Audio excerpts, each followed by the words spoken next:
Hello മക്കളെ, എല്ലാവർക്കും സൈലത്തിൻ്റെ മറ്റൊരു മലയാളം ക്ലാസ്സിലേക്ക് സ്വാഗതം. അപ്പോൾ +1 നമുക്ക് ആദ്യത്തെ യൂണിറ്റിൽ വരുന്ന സാധ്യതാ ചോദ്യങ്ങൾ, ഏറ്റവും പ്രധാനപ്പെട്ട കുറച്ച് ചോദ്യങ്ങളാണ് എന്ത് ചെയ്യുന്നത് നമ്മൾ ഈ വീഡിയോയിൽ ഡിസ്കസ് ചെയ്യുന്നത്. അപ്പോൾ മാക്സിമം മക്കൾ എന്ത് ചെയ്യുക, ഫ്രണ്ട്സിനൊക്കെ ഷെയർ ചെയ്ത് കൊടുക്കുക. നിങ്ങൾക്ക് ഇഷ്ടപ്പെട്ടിട്ടുണ്ടെങ്കിൽ മക്കൾ കമൻറ്റ് ചെയ്യുക. അതേപോലെ തന്നെ എന്താണ്, നിങ്ങൾക്ക് ഇനി ഏതെങ്കിലും ചാപ്റ്റേഴ്സ് ഇതുപോലെ ആവശ്യമുണ്ടെങ്കിൽ എന്ത് ചെയ്യുക, ഈ വീഡിയോയുടെ താഴെ എന്ത് ചെയ്യുക, മക്കൾ കമൻറ്റ് ചെയ്യാം. ഓക്കെ, അപ്പോൾ നമ്മൾക്ക് ഇത്രയും പാഠഭാഗങ്ങളാണ് ആദ്യത്തെ യൂണിറ്റിൽ വരുന്നത്. സന്ദർശനം എന്ന് പറയുന്നത് ഒരു കവിതയാണ്, ഓർമ്മയുടെ ഞരമ്പ് കഥയാണ്. സന്ദർശനം എഴുതിയിരിക്കുന്ന ആരാണ്? ബാലചന്ദ്രൻ ചുള്ളിക്കാടിന്റെ മനോഹരമായിട്ടുള്ള കഥയാണ്. ഓർമ്മയുടെ ഞരമ്പ് കവിതയാണ്, ഓർമ്മയുടെ ഞരമ്പ് ഒരു കഥയാണ്. പേരുകൾ നഷ്ടപ്പെടുന്നവർ, മത്സ്യം. ഇങ്ങനെ 4 പാഠഭാഗങ്ങളാണ് ആദ്യത്തെ യൂണിറ്റിൽ നമുക്ക് പഠിക്കാനുള്ളത്. അപ്പോൾ ഇതിൽ നിന്ന് നമുക്ക് പരീക്ഷയ്ക്ക് ചോദിക്കാൻ സാധ്യതയുള്ള സാധ്യതാ ചോദ്യങ്ങളാണ്. അപ്പോൾ അതിനു മുമ്പ് പ്രവേശകം അല്ലെ, പ്രവേശകത്തിൽ നമ്മൾ ജൊനാഥൻ ലിവിങ്സ്റ്റൺ എന്ന കടൽക്കാക്കയെ കുറിച്ചാണ് നമ്മൾ പറയുന്നത് അല്ലെ. ജൊനാഥൻ എന്ന് പറയുന്നത് മറ്റ് കടൽക്കാക്കകളിൽ നിന്നൊക്കെ വ്യത്യസ്തനായിട്ടുള്ള ഒരു കടൽക്കാക്കയായിരുന്നു. കാരണം ബാക്കിയുള്ള കടൽക്കാക്കകളൊക്കെ എന്താ ചെയ്തിരുന്നത്, അവര് കടൽക്കരയിൽ അല്ലെ അവശിഷ്ടങ്ങൾക്ക് വേണ്ടിയിട്ട് അലഞ്ഞു തിരിഞ്ഞ് നടക്കുന്നു. കടലിന്റെ മുകളിൽ താഴ്ന്നു പൊങ്ങി നടക്കുന്ന മത്സ്യങ്ങളെ മാത്രം അല്ലെ, മീൻ തലപ്പുകൾക്ക് പുറകെ മാത്രം പോയിരുന്ന മത്സ്യങ്ങളെ അല്ലെ പിടിച്ചിരുന്ന കടൽക്കാക്കകളെയായിരുന്നു അവൻ സാധാരണ കണ്ടു വളർന്നുകൊണ്ടിരുന്നത് അല്ലെ. അപ്പൊ പക്ഷെ ചിറക് എന്തിനാണുള്ളത്? പറക്കാനാണ്. അപ്പൊ ചിറകിന്റെ അനന്തമായ പറക്കുക എന്ന് പറയുന്ന സാധ്യതകളെ ആരും ഉപയോഗപ്പെടുത്തിയിരുന്നില്ല കടൽക്കാക്കകൾ അല്ലെ.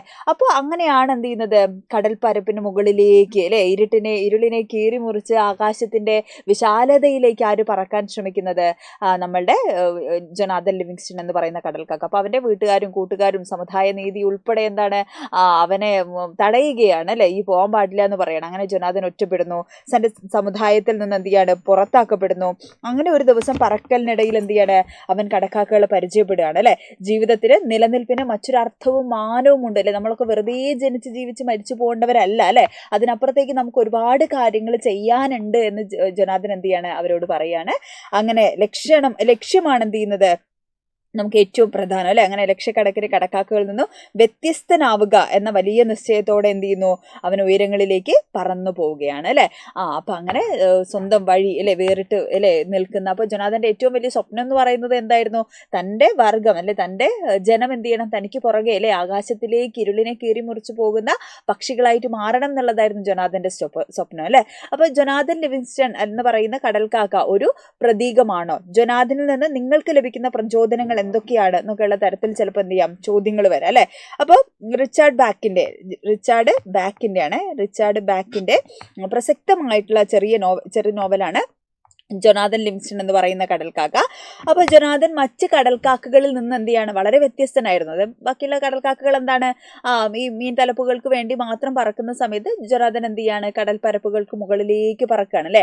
ആരും പറക്കാത്ത ആകാശത്തിന്റെ പരിധിയില്ലാത്ത ഉയരങ്ങൾ കീഴടക്കാൻ എന്ത് ചെയ്യാണ്, നമ്മുടെ ജൊനാഥൻ ലിവിങ്സ്റ്റൺ ആഗ്രഹിക്കുകയാണ്. അങ്ങനെ ഉയരത്തിൽ പറക്കുന്നവർ മാത്രമേ എന്ത് ചെയ്യുള്ളൂ, റിസ്ക് എടുക്കാണ്ട് ജീവിതത്തിൽ നമുക്ക് എന്ത് ചെയ്യാൻ പറ്റില്ല, എവിടെ എത്താൻ പറ്റില്ല അല്ലെ.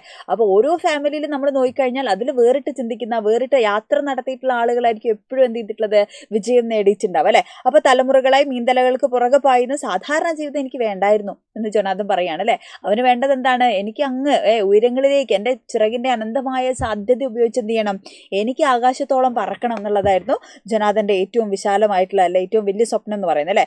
അങ്ങനെ ഒരു പച്ചം കടൽക്കാക്കകൾക്ക് പുതിയ സ്വപ്നം നൽകിക്കൊണ്ട് എന്ത് ചെയ്യാണ്, കിനാവുകള് അല്ലെ ലോകത്തെ പരിവർത്തിപ്പിക്കുക അല്ലെ, ഇരുണ്ട രാത്രിയുടെ സ്വപ്നങ്ങളിലെ മറികടന്നു കൊണ്ട് എന്ത് ചെയ്യാണ്, ഉയരങ്ങളെ കീഴടക്കുക എന്നുള്ള ലക്ഷ്യമൊക്കെ ആയിരുന്നു ജൊനാഥൻ ഉണ്ടായിരുന്നത്.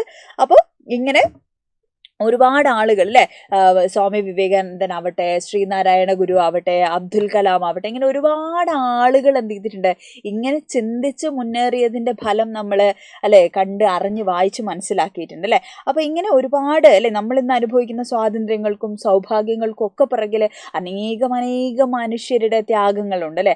അവരുടെയൊക്കെ എന്താണ്, പ്രയത്നത്തിന്റെ ഫലമാണ് നമ്മൾ ഇന്ന് അല്ലെ ജീവിക്കുന്ന മനോഹരമായ ജീവിതം എന്ന് പറയുന്നത്. അപ്പോൾ എല്ലായ്പ്പോഴും എല്ലാ ആളുകളും ഒരുപോലെ ജീവിച്ചു കഴിഞ്ഞാൽ എന്ത് ചെയ്യില്ല, ജീവിതം മഹത്തരമൊന്നും ആവൂല അല്ലെ. അതിൽ വേറിട്ട കാഴ്ചപ്പാടുകൾ ഉണ്ടാവണം, വ്യത്യസ്തതകൾ ഉണ്ടാവണം. ആ വ്യത്യസ്തതകളെ സ്വീകരിക്കുമ്പോൾ കൂടിയാണ് എന്ത് ചെയ്യുന്നത്, ലോകം കുറച്ചുകൂടെ മനോഹരമായി തീരുന്നതെന്നുള്ളത് നമ്മൾ മനസ്സിലാക്കുക. നമ്മുടെ ആദ്യത്തെ പ്രവേശകത്തിന് ശേഷമുള്ള ആദ്യത്തെ കവിത ഏതാണ്? സന്ദർശനം എന്ന് പറയുന്ന കവിതയാണ്. മലയാളത്തിൻ്റെ ഏറ്റവും പ്രിയപ്പെട്ട കവിയായിട്ടുള്ള എക്കാലത്തെയും പ്രിയപ്പെട്ട കവിയായിട്ടുള്ള ബാലചന്ദ്രൻ ചുള്ളിക്കാടാണ് സന്ദർശനം എന്ന് പറയുന്ന പ്രണയാനുഭവത്തിൻ്റെ തീവ്രമായ ആവിഷ്കാരമായിട്ടുള്ള നമ്മുടെ എഴുതിയിട്ടുള്ളത് സന്ദർശനം എന്ന് പറയുന്ന കവിത എഴുതിയിട്ടുള്ളത്. അദ്ദേഹം ജൂലൈ 30 പറവൂരിലാണ് ജനിച്ചിട്ടുള്ളത്. വിജയലക്ഷ്മി ടീച്ചർ, നമുക്കറിയാം 8ാം ക്ലാസ്സിലൊക്കെ നമ്മൾ അവരുടെ കവിതയൊക്കെ പഠിച്ചിട്ടുണ്ട് അല്ലേ. ഇതായിരുന്നു കവിത, പുതുവർഷം എന്ന് പറയുന്ന കവിതയൊക്കെ പഠിച്ചിട്ടുണ്ട്. അപ്പോൾ അവരുടെ ഭാര്യയാണ് കേട്ടോ. അപ്പോൾ ഒരുപാട് സിനിമകളിൽ, സീരിയലുകളിൽ, കൃതികളൊക്കെ എഴുതിയിട്ടുള്ള ആളാണ് നമ്മുടെ ബാലേന്ദ്ര ചുള്ളിക്കാട്. അപ്പോൾ ഈ ഒരു പാഠഭാഗത്ത് നിന്ന് നമുക്ക് ചോദിക്കാൻ സാധ്യതയുള്ള ഒരു ചോദ്യം അല്ലേ, പ്രണയത്തിൻ്റെ ഭൂതവർത്തമാനങ്ങളുടെ നിറഭേദങ്ങൾ ബാലചന്ദ്രൻ ചുള്ളിക്കാട് എങ്ങനെയാണ് കവിതയിൽ അവതരിപ്പിക്കുന്നത്? പ്രണയത്തിൻ്റെ ഭൂതവർത്തമാനങ്ങളുടെ നിറഭേദങ്ങൾ ബാലചന്ദ്രൻ ചുള്ളിക്കാട് എങ്ങനെയാണ് അവതരിപ്പിക്കുന്നത് എന്നുള്ളതാണ്. അപ്പോൾ നമ്മൾ കവിത വായിക്കുമ്പോൾ തന്നെ നമുക്കറിയാം പ്രണയത്തിൻ്റെ ഭൂതകാലം അല്ലെ, പ്രണയത്തിലായിരിക്കുന്ന കാലം, പ്രണയത്തിൻ്റെ ഭൂതകാലം ഏതാണ്? കാമുകിയും വളരെ മനോഹരമായിട്ട് അവരുടെ പ്രണയം ആസ്വദിച്ചിരുന്ന അല്ലെ, കനകമൈലാഞ്ചി നീരിൽ തുടുത്ത കൈ തൊടുമ്പോൾ അല്ലെ, അങ്ങനെയുള്ള പ്രയോഗങ്ങളൊക്കെ വന്ന് നമ്മൾ വായിച്ചിട്ടില്ലേ കവിതയിൽ. അപ്പം അങ്ങനെ മനോഹരമായ കാമുകിയോടൊപ്പം ഉണ്ടായിരുന്ന അല്ലെ, അവൾ ചിരിക്കുന്ന, അവൾ നോക്കുന്ന അല്ലെ, അവളുടെ നെറ്റിയിലെ കുങ്കുമപ്പൂ പോലെയുള്ള സന്ധ്യാസമയങ്ങളിൽ അവരൊന്നിച്ചിരുന്ന ഓർമ്മകൾ, ഇങ്ങനെ ഒരുപാട് ഓർമ്മകൾ എന്ത് ചെയ്യുന്നുണ്ട്, ഭൂതകാല സ്മരണകളിൽ ചുള്ളിക്കാട് പങ്കുവയ്ക്കുന്നുണ്ട് അല്ലേ. പിന്നെ എന്താണ്, കാമുകിയുടെ നോട്ടം കൃഷ്ണകാന്തങ്ങളുടെ കിരണങ്ങളോട് ഉപമിക്കുന്നത്, ആ പ്രകാശകിരണങ്ങളിലേക്ക് ഉള്ളിലെ ചില്ലകൾ പൂത്തു എന്ന് പറയുന്നത്, ഇങ്ങനെ അനിർവചനീയമായിട്ടുള്ള പ്രയോഗങ്ങളിലൂടെ അല്ലേ, വളരെ മനോഹരമായിട്ടുള്ള അനുഭവങ്ങളാണ് ആർക്ക് ലഭിച്ചതെന്ന് പറയുന്നുണ്ട്, ചുള്ളിക്കാട് അല്ലേ, കാമുകന് ലഭിച്ചതെന്ന് പറയുന്നു. വർത്തമാനകാലം ആകുമ്പോഴത്തേക്ക് എന്ത് ചെയ്തിരിക്കുകയാണ്, ഭൂതകാലത്തിൽ പ്രണയത്തിൻ്റെ വളരെ ഊഷ്മളമായിട്ടുള്ള മനോഹരമായിട്ടുള്ള കാലമാണ്. വർത്തമാനകാലമാകുമ്പോൾ എന്ത് ചെയ്യണം, ഈ പ്രണയത്തിൽ മാറ്റം സംഭവിക്കുകയാണ് അല്ലെ, പ്രണയം എന്ത് ചെയ്യാണ്, ഏകദേശം നഷ്ടപ്പെട്ട് കഴിഞ്ഞിരിക്കണം അല്ലെ, നഷ്ടപ്രണയത്തിൻ്റെ അവസ്ഥയാണ് വർത്തമാനകാലം എന്ന് പറയുന്നത്. അപ്പോൾ അവർ പിരിയാനായി, ഇനി ഒരിക്കലും കാണാതിരിക്കാനായി യാത്രാമൊഴി പറയുന്ന അല്ലെ സിറ്റുവേഷനിലാണ് കവിതയുള്ളത്, അല്ലെങ്കിൽ വർത്തമാനകാലം ഉള്ളത്. അങ്ങനെ ജീവിതം പോലെ പകൽ വെളിച്ചം പൊലിയുന്ന വേളയിൽ തൊണ്ടയിൽ ഇങ്ങനെ വാക്കുകളൊക്കെ അല്ലെ, ഒരു ഏകാന്തരോധനം, കരച്ചിലിങ്ങനെ ഇവിടെ ഇങ്ങനെ കുടുങ്ങി നിൽക്കുകയാണ്, കരയാൻ പറ്റുന്നില്ല അല്ലെ, ഒരു ഏകാന്തരോധനം എന്ത് ചെയ്യാണ്, അയാളെ കീറി മുറിക്കുകയാണ് അല്ലെ. അങ്ങനെ വർത്തമാനകാലത്തിൽ എന്ത് ചെയ്യാണ്, മരണവേഗത്തിൽ ഓടുന്ന വണ്ടികൾ, സത്ര ചുമരുകൾ, അല്ലേ, നരകരാത്രികൾ എന്നൊക്കെ പറയുന്നുണ്ട് അല്ലേ. അതായത് കാമുകി ഇല്ലാത്ത അദ്ദേഹത്തിൻ്റെ വർത്തമാന ജീവിതം എന്ന് വെച്ചാൽ അത്ര ദുരിതമാണ്. അപ്പോൾ ആ സിറ്റുവേഷനിലും അയാൾ ഭയങ്കരമായിട്ട് ഡെസ്പായി പോകുന്ന സമയത്തും അദ്ദേഹത്തിൻ്റെ ഓർമ്മകളിൽ വരുന്നത് ആരാണ് സാന്ത്വനമായി വരുന്നത് അല്ലെ, കാമുകിയുടെ മുഖമാണ് എന്ത് ചെയ്യുന്നത്, ജനനാന്തര സാന്ത്വനമായിട്ട് എന്ത് ചെയ്യുന്നത്, അനാഥബോധത്തിലും ഏകാന്തതയിലും ഒറ്റപ്പെടലിലും ഒക്കെ അല്ലെ അയാളുടെ മനസ്സിൽ അപ്പോഴും സമാധാനം നൽകുന്നത് ആരാണ്, കാമുകിയുടെ മുഖം തെളിയുന്നു എന്നാണ് പറയുന്നത്. യാത്ര പറയുവാൻ നിർബന്ധിതനാകുന്ന സമയത്തും നന്ദി ചൊല്ലുന്നതിൽ അർത്ഥമില്ല എന്നുകൂടെ കവി തിരിച്ചറിയുന്നുണ്ട്. അങ്ങനെ അഴിമുഖം അല്ലെ, കരച്ചിലിന് അഴിമുഖം പണ്ടേ കണ്ട് പിരിഞ്ഞവരാണ് അല്ലെ, അതുകൊണ്ട് ഇനി നന്ദി പറയുന്നതിലൊന്നും അർത്ഥമില്ല എന്നർത്ഥമാണ് എന്ത് ചെയ്തത് കവിത അവസാനിക്കുന്നത്. അടുത്തത് ഓർമ്മയുടെ ഞരമ്പ് എന്ന് പറയുന്ന കഥയാണ്. KR മീര മലയാള ചെറുകഥാ സാഹിത്യത്തിൽ ഏറ്റവും ശക്തയായിട്ടുള്ള ഒരു സ്ത്രീ സാന്നിധ്യമാണ് അല്ലെ. 1970 ഫെബ്രുവരി 19 അവർ ജനിച്ചിട്ടുള്ളത്. ഓർമ്മയുടെ ഞരമ്പ്, മോഹമഞ്ഞ, ഒരുപാട് കൃതികൾ അല്ലെ, ആരാച്ചാര്, ഒരുപാട് പ്രധാനപ്പെട്ട കൃതികൾ അവരെഴുതിയിട്ടുണ്ട്. അപ്പോൾ ഓർമ്മയുടെ ഞരമ്പ് എന്ന് പറയുന്ന കഥയിൽ പ്രധാനപ്പെട്ട കഥാപാത്രമായി വരുന്നത് ഒരു വൃദ്ധയാണ്. ഒരു മുറിക്കുള്ളിൽ മാത്രം ഒതുങ്ങിക്കഴിയുന്ന, അത്രയും ശാരീരികമായിട്ട് തളർച്ചകൾ അനുഭവിക്കുന്ന അത്രയും വൃദ്ധയായിട്ടുള്ള ഒരു അമ്മുമ്മയാണ് ഇതിലെ കഥാപാത്രം എന്ന് പറയുന്നത് കേട്ടോ. അപ്പോൾ അവരുടെ ചെറുമകൻ എന്ത് ചെയ്യാണ്, വിവാഹം കഴിക്കുകയാണ്.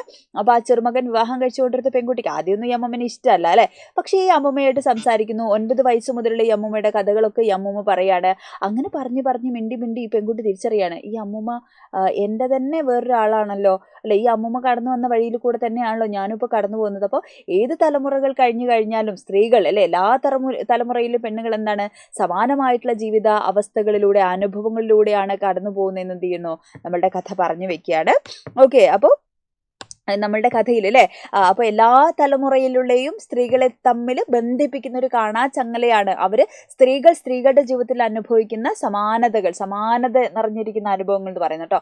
ആണധികാരം എന്ന് പറയുന്നത് സ്ത്രീകളുടെ ജീവിതത്തെ അല്ലെങ്കിൽ പെൺ ജീവിതത്തിന് മുന്നിൽ ഉയർത്തുന്ന വെല്ലുവിളികളെ എന്ത് ചെയ്യുന്നു, വളരെ ഉറച്ച ബോധ്യത്തോടുകൂടെ അല്ലെ, കണ്ണാടിയുടെ മുമ്പിൽ നിന്ന് സ്വയം തിരിച്ചറിയുന്ന പെൺകുട്ടിയിലേക്കാണ് എന്ത് ചെയ്യുന്നത്, കഥ അവസാനം കൊണ്ടു ചെന്നെത്തിക്കുന്നത് കേട്ടോ. അപ്പോൾ കഥയിൽ പ്രധാനപ്പെട്ട ഒരു ചോദ്യം എന്ന് പറയുന്നത്, ഓർമ്മയുടെ ഞരമ്പ് എന്ന ശീർഷകം നൽകുന്ന അർത്ഥസാ സാധ്യതകൾ എന്തെല്ലാം എന്നുള്ളതാണ്. അപ്പോൾ ഓർമ്മയുടെ ഞരമ്പ്, അപ്പോൾ ആ പേര് തന്നെ ഓൾറെഡി ടീച്ചർ പറഞ്ഞു കഴിഞ്ഞു അല്ലേ. അപ്പോൾ ഇതിലുള്ള 3 തലമുറയ്ക്ക് അപ്പുറത്തുള്ള പെൺകുട്ടിയാണ് ഈ അമ്മമ്മ. ഈ കുട്ടിയുടെ 3 തലമുറയ്ക്ക് അപ്പുറത്തുള്ള ആളാണ്. അപ്പോൾ അതിനിപ്പുറത്തുള്ള പെൺകുട്ടി പുതിയ കാലത്ത് ജീവിക്കുന്ന കുട്ടിയാണ്. പക്ഷേ ഈ അമ്മമ്മ പറഞ്ഞ പല കാര്യങ്ങളും പറഞ്ഞു നോക്കുമ്പോൾ ഈ അസ്വാതന്ത്ര്യം തന്നെയാണല്ലോ അല്ലെ, ഈ ചങ്ങലക്കെട്ടുകളൊക്കെ ആരും അനുഭവിക്കുന്നുണ്ട്, താനും അല്ലെ. ഈ അമ്മമ്മയ്ക്ക് നഷ്ടപ്പെട്ടു പോയ പോലെ വ്യക്തിത്വവും സ്വത്വബോധവും അല്ലെ, തൻ്റെ സർഗാത്മകമായിട്ടുള്ള കഴിവുകളും ജീവിതവും ഒക്കെ എന്ത് ചെയ്യേണ്ടി വരും, ഇങ്ങനെ ഞാൻ മാറ്റി വെക്കപ്പെടേണ്ടി വരുമല്ലോ അല്ലെ. ഈ ആണധികാര വ്യവസ്ഥയ്ക്കുള്ളിൽ തന്നെയാണല്ലോ താനും ജീവിക്കുന്നത് എന്ന് എന്ത് ചെയ്യാണ് ഇവിടെ എഴുത്തുകാരി എന്ത് ചെയ്യാണ്, തിരിച്ചറിയാണ്. ഓക്കെ, അപ്പോൾ ഇവിടെ തലമുറകൾ മാറിയാലും മാറാതെ തുടരുന്ന പെൺജീവിത പ്രതിസന്ധിയാണ് അല്ലെ. എല്ലാ തലമുറയിലെയും സ്ത്രീകളെ പരസ്പരം ബന്ധിപ്പിക്കുന്ന ഓർമ്മയുടെ ഞരമ്പിനെ കുറിച്ചാണ് ഇവിടെ സൂചിപ്പിക്കുന്നത്. അപ്പോൾ നമ്മൾ അനുഭവിക്കുന്ന അസ്വാതന്ത്ര്യങ്ങളെ കുറിച്ച് അല്ലെ, ജീവിതത്തിൽ ഒരു തരത്തിലും എന്താണ് സ്വാതന്ത്ര്യമില്ലാതായി പോകുന്ന അവസ്ഥയെക്കുറിച്ച്, ഈ ദാമ്പത്യം കുടുംബജീവിതം എന്ത് ചെയ്യുന്നു, സ്ത്രീകളുടെ ജീവിതത്തെ അടപടലം മാറ്റുന്നുണ്ട് എന്ന് പറയുന്ന ആ ഒരു യാഥാർത്ഥ്യത്തെ ആര് റിയലൈസ് ചെയ്യാണ്, ഈ പെൺകുട്ടി ഇവിടെ തിരിച്ചറിയാണ് അല്ലെ. അപ്പോൾ ആ ബോധ്യം പെൺകുട്ടിക്ക് ഉണ്ടായി എന്നുള്ള തെളിവാണ് അവസാനം ആ പെൺകുട്ടി സ്വന്തം മുഖം ഇങ്ങനെ നോക്കി അത് തിരിച്ചറിയുന്നത്. ഓക്കെ, അടുത്തത് വളരെ പ്രധാനപ്പെട്ട മറ്റൊരു ചോദ്യമാണ്. ഓർമ്മയുടെ ഞരമ്പ് എന്ന കഥയിലെ വൃദ്ധയുടെ കഥകളിൽ അവരുടെ ജീവിതം അടയാളപ്പെട്ട് കിടക്കുന്നത് എങ്ങനെയാണ് എന്ന് വിശദീകരിക്കാനാണ് പറഞ്ഞത്. ഓക്കെ, അപ്പോൾ സമകാലിക സാഹിത്യത്തിലെ വളരെ ശക്തമായിട്ടുള്ളൊരു ശബ്ദമാണ് KR മീരയുടെ ശബ്ദം കേട്ടോ. അതായത് ഒരുപാട് അത്തരത്തിലുള്ള കഥകൾ അവർ എഴുതിയിട്ടുണ്ട്. അപ്പോൾ ഓർമ്മയുടെ ഞരമ്പ് എന്ന് പറയുന്ന കഥയിലെ പ്രധാനപ്പെട്ട കഥാപാത്രമാണ് വൃദ്ധ അല്ലെ. അപ്പോൾ ആ വൃദ്ധ എഴുതിയ എന്താണ് കഥകളിൽ അല്ലെ അവരുടെ ജീവിതം അടയാളപ്പെട്ട് കിടക്കുന്നത് എങ്ങനെയെന്നുള്ളതാണ് അല്ലെ. അപ്പോൾ ചിതറിയ ഓർമ്മകളായി ഈ കഥയിൽ കാണുന്നത് എന്താണ്, വൃദ്ധയുടെ തന്നെ ജീവിതമാണ്. ഓക്കെ, വൃദ്ധ എഴുതിയിരിക്കുന്ന കഥകളിൽ വൃദ്ധയുടെ തന്നെ ജീവിതമാണ് കാണുന്നത്. അപ്പോൾ ഒരു സ്വാതന്ത്ര്യ സമര സേനാനിയുടെ ഭാര്യയൊക്കെ ആയിരുന്നു ഈ അമ്മമ്മ അല്ലെ. സ്വാതന്ത്ര്യ സമര സേനാനിയുടെ ഭാര്യയൊക്കെ ആയിരുന്നു. പക്ഷെ ഒരിക്കൽ പോലും എന്ത് ചെയ്തിട്ടില്ല, സ്വാതന്ത്ര്യമൊന്നും അനുഭവിച്ചിട്ടില്ല അമ്മ അല്ലെ. സ്വാതന്ത്ര്യ സമര സേനാൻ്റെ ഒക്കെ പുറത്തായിരുന്നു. പലപ്പോഴും ഫെമിനിസത്തെ കുറിച്ച് ആളുകൾ തമാശയായിട്ട് പറയുന്ന ഒരു കാര്യമാണ്, ഫെമിനിസം എന്ന് പറയുന്നത് ചെരുപ്പ് പോലെയാണെന്നാണ്.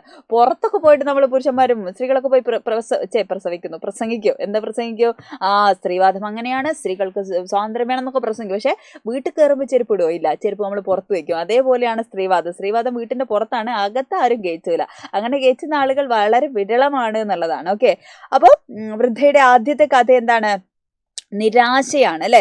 അപ്പോൾ അവരുടെ പൊതുജീവിതം അല്ലെ ഒക്കെ നഷ്ടപ്പെട്ടു പോയ, ആദ്യം തന്നെ വള്ളത്തോളുടെ കയ്യിൽ നിന്ന് എന്താ പറയുക അംഗീകാരം നേടിയിട്ടുള്ള ഒരു എഴുത്തുകാരിയാണ്. അപ്പോൾ അവരുടെ ആ മോഹങ്ങൾ മുഴുവൻ എന്ത് ചെയ്യാണ്, വ്യർത്ഥമായി പോവാണ് അല്ലെ, ഒന്നുമല്ലാതായി തീരുകയാണ്. അവരുടെ എഴുത്ത് ജീവിതം, അവരുടെ സാമൂഹ്യ ജീവിതം അല്ലെ ഒക്കെ ഒന്നുമല്ലാതായി തീരുന്ന സ്ത്രീയുടെ ജീവിതത്തെ, സ്വപ്നങ്ങളെയാണ് നമ്മൾ ആദ്യത്തെ കഥയിൽ, ആ നിരാശയാണ് കാണുന്നത്.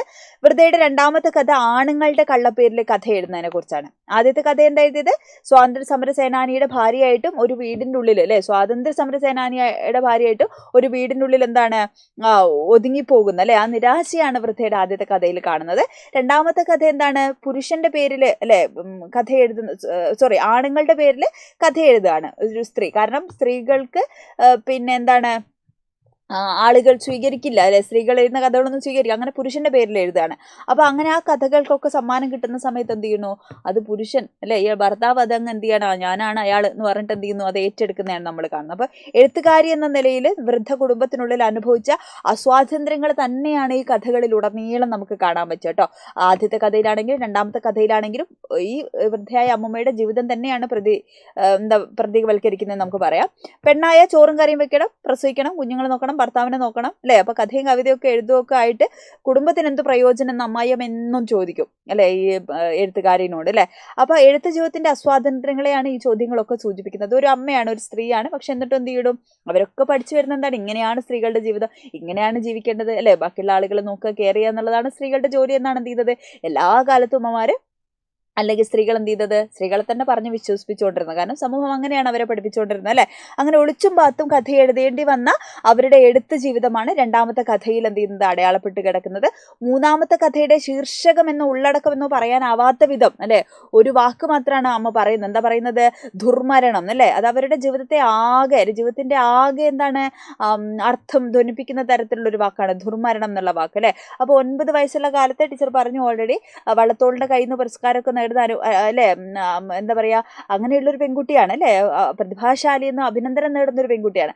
അപ്പോൾ അങ്ങനെ ഒരു പെൺകുട്ടി പിന്നീട് എന്ത് ചെയ്യാണ്, വീടിൻ്റെ മുറികൾക്കുള്ളിൽ ഒതുക്കപ്പെടേണ്ടി വരുന്ന സാമൂഹ്യ സാഹചര്യത്തെയാണ് എന്ത് ചെയ്യുന്നത്, നമ്മളിവിടെ കാണുന്നത്. അപ്പോൾ ആകെ 3 കഥകളാണ് എഴുതാൻ സാധിച്ചത്, അതും വീട്ടിൽ ആരും ഇല്ലാത്ത സമയത്താണ് എഴുതിയത്. ആ കഥകളിൽ നിറയെ എന്താണ്, അമ്മയുടെ ജീവിതം തന്നെയാണ് നമ്മൾ കാണുന്നത് എന്നുള്ളതാണ്. ഓക്കെ, ക്ലിയർ ആണോ, മനസ്സിലായോ മക്കൾക്ക്? യെസ്. അടുത്തത് വേരുകൾ നഷ്ടപ്പെടുത്തുമെന്ന് പറയുന്ന NA നസീറിൻ്റെ ഒരു പാഠഭാഗമാണ്. അദ്ദേഹം സാഹസിക വനസഞ്ചാരങ്ങളിലൂടെയും വന്യജീവി ഫോട്ടോഗ്രാഫിയിലൂടെയും ഒക്കെ ശ്രദ്ധേയനായിട്ടുള്ള ആളാണ്. അറിയപ്പെടുന്ന പാരിസ്ഥിതിക പ്രവർത്തകനും എഴുത്തുകാരനും ഒക്കെയാണ് അദ്ദേഹം. 1962 അദ്ദേഹം എറണാകുളത്ത് പള്ളിപ്പുറത്താണ് അദ്ദേഹം ജനിക്കുന്നത്. ഓക്കെ, അപ്പോൾ ഭൂമി അല്ലേ, ഭൂമിയിൽ ഓരോ വൃക്ഷത്തെയും, മരങ്ങളുടെ പ്രാധാന്യത്തെക്കുറിച്ചാണ് അല്ലേ, മരങ്ങളുടെ നിലനിൽപ്പിനെ കുറിച്ചാണ്, പരിസ്ഥിതികമായിട്ടുള്ള ഒരു അവബോധമാണ് എന്ത് ചെയ്യുന്നത് ഈ ഒരു പാഠഭാഗം നമുക്ക് നൽകുന്നത് അല്ലേ. അപ്പോൾ വേരുകളെ കുറിച്ചാണ് അല്ലേ, അതായത് വേരുകളെ പുതഞ്ഞ് കറുത്ത മണ്ണിന് മുകളിൽ പല അടരുകളായിട്ട് മരിച്ചിരിക്കുന്ന ഇലകൾ അല്ലെ, ഇലകൾ ഇങ്ങനെ വന്ന് വീണ് ആ ഇലയൊക്കെ എന്താണ് ചാക്രികമായിട്ട് വീണ്ടും ഈ വേരുകളിലേക്ക് അതിൻ്റെ അല്ലേ അതിൻ്റെ സത്ത മുഴുവൻ എത്തിക്കുന്നു. അത് വീണ്ടും എന്ത് ചെയ്യാണ്, അപ്പം അങ്ങനെ ഭൂമിയുടെ തന്നെ അല്ലെ നിലനിൽപ്പിനെ കുറിച്ച് കൂടിയാണ് എന്ത് ചെയ്യുന്നത് ഇവിടെ സൂചിപ്പിക്കുന്നത്. അപ്പോൾ സമകാലിക യാഥാർത്ഥ്യങ്ങളിലേക്ക് നമ്മളിവിടെ എത്തി. ഓക്കെ, അപ്പം ഇങ്ങനെ എന്താണ് നമ്മളുടെ ഭൂമിയിൽ നിലനിൽക്കുന്ന അല്ലേ, അതായത് മരങ്ങളില്ലെങ്കിൽ ഒരിക്കലും നമുക്ക് ജീവിക്കാൻ പറ്റില്ല അല്ലേ. അപ്പോൾ ഈ മരങ്ങൾ നിലനിൽക്കുന്നത് കൊണ്ടാണ് നമുക്ക് എന്ത് ചെയ്യാൻ പറ്റുന്നത്, നല്ല ശുദ്ധവായു ലഭിക്കുന്നത്, നല്ല വെള്ളം ലഭിക്കുന്നത്, ഭൂമിയെ നിലനിർത്തുന്നതിൽ കുന്നുകളും മരകളും ഒക്കെ അതേപോലെ നിലനിർത്തുന്നതിലൊക്കെ വേരുകൾക്ക് എന്താണ് ശക്തമായിട്ടുള്ള പങ്കുണ്ട് അല്ലേ. അപ്പോൾ പുതിയ കാലത്ത് നമ്മൾ എന്ത് ചെയ്യാണ്, ഈ പ്രകൃതിയെ നശിപ്പിക്കുന്നതിൻ്റെ ഭാഗമായിട്ട് ഏറ്റവും കൂടുതൽ അല്ലേ നമ്മൾ ചൂഷണം ചെയ്യുന്നത് വനങ്ങളെയാണ്, വനസമ്പത്താണ്. വനനശീകരണമാണ് ഏറ്റവും വലിയ പ്രധാനപ്പെട്ട പ്രശ്നം എന്ന് പറയുന്നത്. അതിൻ്റെ അനന്തരഫലങ്ങളാണ് നമ്മൾ ഇന്ന് എന്ത് ചെയ്യുന്നത്, അനുഭവിച്ചുകൊണ്ടിരിക്കുന്നത്. പല വികസനത്തിൻ്റെയും ഭാഗമായിട്ട് നമ്മൾ എന്ത് ചെയ്യുന്നു അല്ലേ, പ്രകൃതിയെ ചൂഷണം ചെയ്യാണ്. ഏറ്റവും കൂടുതൽ വനസമ്പത്താണ് നമ്മൾ നശിപ്പിക്കുന്നത് അല്ലേ. ഇപ്പോൾ റോഡിൻ്റെ ഭാഗമായിട്ട് നമ്മൾ നിറയെ ഇടതൂർന്ന് നിന്നിരുന്ന വഴികളൊക്കെ ഇന്നെന്താണ് അല്ലെ മുട്ടക്കുന്ന് പോലെയാണ്, ഒരു മരവും ഇല്ലാത്ത തരിശുഭൂമിയായി മാറിക്കിടക്കുന്ന നമുക്ക് കാണാം.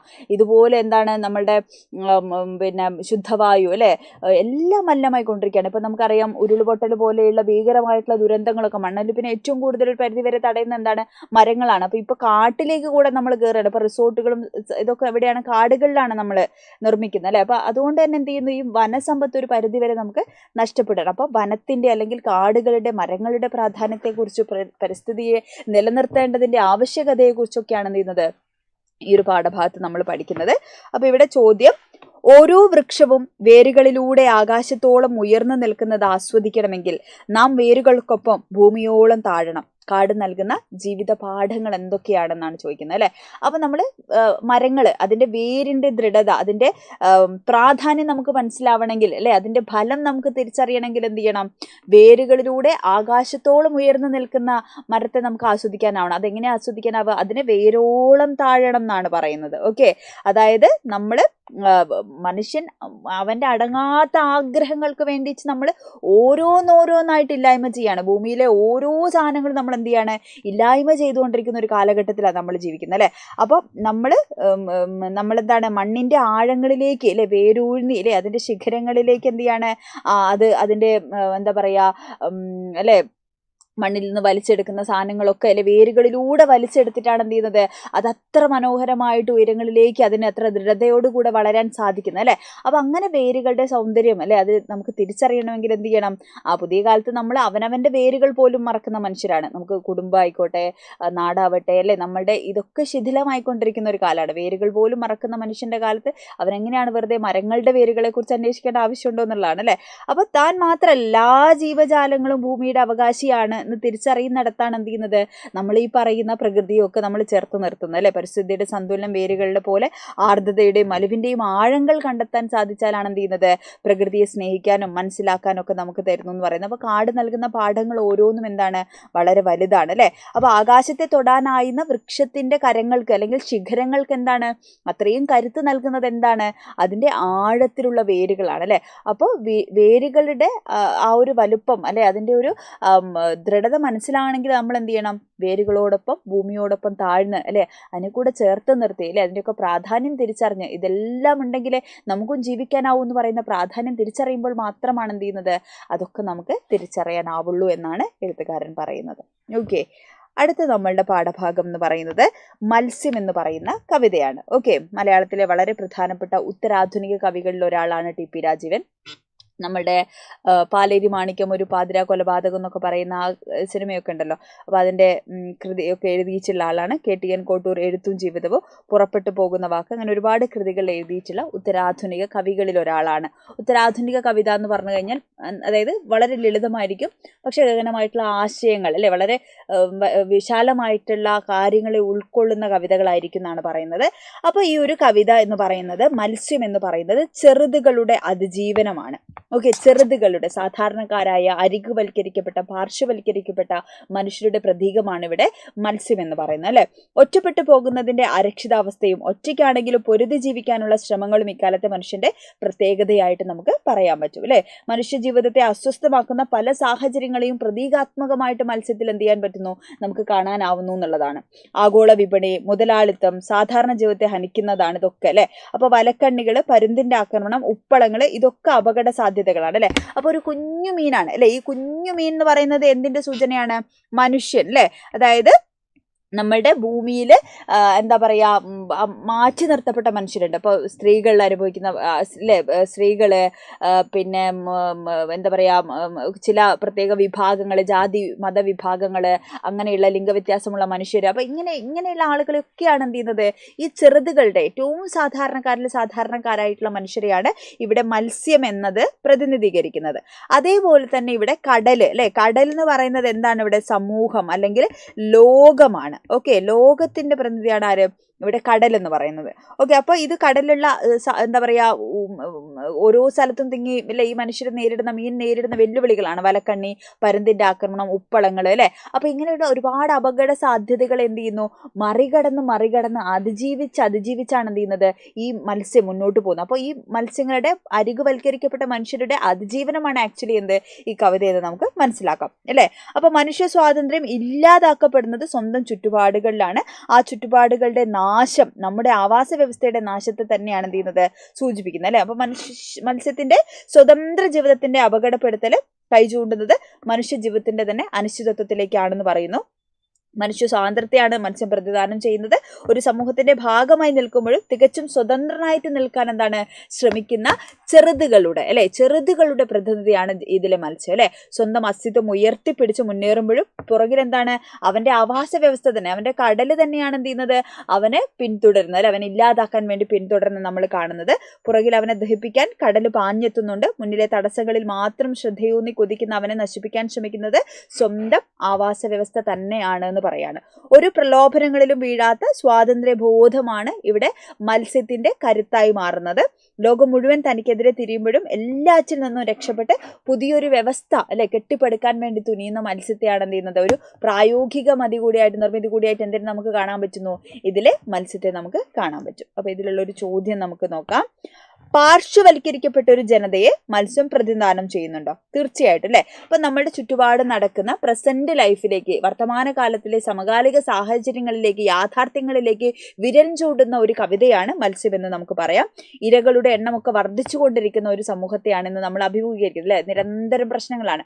അപ്പൊ ഈ സമൂഹത്തിൽ പരുന്തിന്റെ കണ്ണ്, വയൽ കണ്ണികള്, എന്താണ് പറയാ, നെറ്റുകൾ അല്ലെ, ഈ പറയുന്ന മത്സ്യത്തിനെ പിടിക്കാൻ ഉപയോഗിക്കുന്ന കണ്ണി അല്ലെ, വലക്കണ്ണികള്, ചതിക്കുഴികളുമായി കാത്തിരിക്കുന്ന ആളുകൾ എപ്പോഴും ചുറ്റുണ്ട് ഏത് നിമിഷം. അപ്പോൾ പലതരത്തിലുള്ള തട്ടിപ്പുകൾ നടക്കുന്നുണ്ട് ലോകത്ത്, പലതരത്തിലുള്ള കാര്യങ്ങൾ നടക്കുന്നുണ്ട് അല്ലെ. അപ്പൊ ഇങ്ങനെ മതന്യൂനപക്ഷങ്ങൾ അനുഭവിക്കുന്ന പ്രശ്നം, അവശരായിട്ടുള്ള ജനങ്ങള്, ലിംഗഭേദമുള്ള ആളുകള്, സ്ത്രീകൾ അനുഭവിക്കപ്പെടുന്ന പ്രശ്നം, അരികുവൽക്കരിക്കപ്പെട്ട മനുഷ്യർ. അപ്പൊ ഇങ്ങനെ പാർശ്വവൽക്കരിക്കപ്പെട്ട, മാറ്റി നിർത്തപ്പെട്ട ഒരു മനുഷ്യരുടെ, ഒരു ജനതയുടെ പ്രതീകമായിട്ടാണ് ഇതിലെ മത്സ്യത്തെ നമ്മൾ കാണുന്നത്. അതിന്റെ പിന്നാലെ പാഞ്ഞു വന്ന് ശത്രുക്കളിൽ നിന്ന് രക്ഷപ്പെട്ട് മുന്നോട്ട് കുതിക്കുന്ന മത്സ്യം എന്ത് ചെയ്യുന്നു? ചെറുതുകളുടെ അതിജീവനത്തെ, അല്ലാതെ ഇത്തരത്തിലുള്ള സാധാരണക്കാരായ മാറ്റി നിർത്തപ്പെട്ട മനുഷ്യരുടെ അതിജീവനത്തിന്റെ, അവർക്ക് മുന്നോട്ട് പോകാനുള്ള ആ ഒരു അതിജീവനത്തിന്റെ എന്താ പറയാ സൂചനയായിട്ട് നമുക്ക് കാണാൻ പറ്റുന്നു. പ്രലോഭനങ്ങളിൽ വഴങ്ങാതെ സ്വതന്ത്രമായിട്ട് നിൽക്കുന്നവനെ വേട്ടയാടി പിടിക്കുന്ന തന്ത്രമാണ് കവിതയിലും എന്ത് ചെയ്യുന്നത് നമുക്ക് കാണാനാവുന്നത്. അപ്പൊ ഇങ്ങനെ ചെറുതുകളുടെ പ്രതീകമാണ് മത്സ്യം എന്ന് പറയുന്നത്. കടൽ അല്ലെ, അവന്റെ ആവാസ വ്യവസ്ഥ എന്ന് പറയുന്നത് എന്താണ്? ലോകത്തെ അല്ലെങ്കിൽ സമൂഹത്തെയാണ് നമുക്ക് അവിടെ അതിലൂടെ കാണാൻ പറ്റുന്നത്. അപ്പൊ ഇത്രയുമാണ് നമ്മളുടെ ആദ്യത്തെ യൂണിറ്റിലുള്ള പ്രധാനപ്പെട്ട പാഠഭാഗങ്ങൾ. അപ്പൊ പാഠഭാഗങ്ങൾ പറഞ്ഞു തന്നുകൊണ്ടാണ് എന്ത് ചെയ്തത് ടീച്ചർ ഓരോ ചോദ്യങ്ങൾ പറഞ്ഞു തന്നിട്ടുള്ളത്. അപ്പൊ നിങ്ങൾ കമന്റ് അല്ലെ, നിങ്ങൾക്ക് ഇനി ഏതെങ്കിലും പാഠഭാഗങ്ങൾ കുറച്ചുകൂടി വിശദമായിട്ട് വേണമെങ്കിലൊക്കെ എന്ത് ചെയ്യുക, മക്കൾ കമന്റ് ചെയ്യുക, മാക്സിമം ഫ്രണ്ട്സിനെ കൂടെ ഷെയർ ചെയ്ത് കൊടുക്കുക. അപ്പോൾ ഓൾ ദി ബെസ്റ്റ്.